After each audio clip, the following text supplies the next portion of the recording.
No se on Kaivurikaupalta moro. Tänään meillä olisi esittelyssä Fordi. Tää on mahtavan kevyt ja ketterä, koska tässä on vain 2 metrin akseliväli. Joten sopii erinomaisesti pieniin pihoihin sekä mökille. Lähdetään katsoa tarkemmin. Tässä on tehokas hydrauliikka, mukava kuormata, iso kauha. Tällähän kuljettelee esimerkiksi klapit, multaa kukkapenkkin tai tasoittelee mukavasti vaikka mökkitien. Maantiellähän tää on ripeä kulkuinen ja mukava siirrettävä esimerkiksi kotota mökille.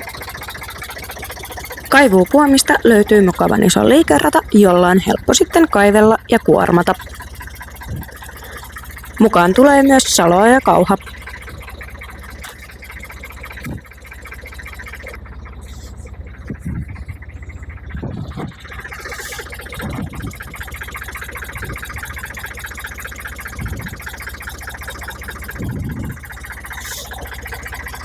Hyttihän on mukavan avara, on ikkunat joka suuntaan, joten on turvallista toimia pienelläkin pihalla.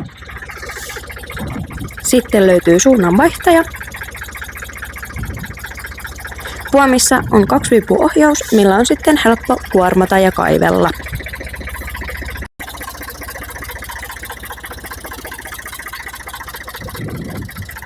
Edestähän meillä löytyy pikaliitin, mihin on sitten helppo vaikka trukkipiikit vaihtaa. Taaksehan voi laittaa mimmosen kauhan vaan, josta tulikin mieleen, että katsotaan vielä se salo ja kauha. Täältähän löytyy mukavan pieni kauha, jolla on hyvä tehdä pikkuhommia, esimerkiksi avata mökin ojat.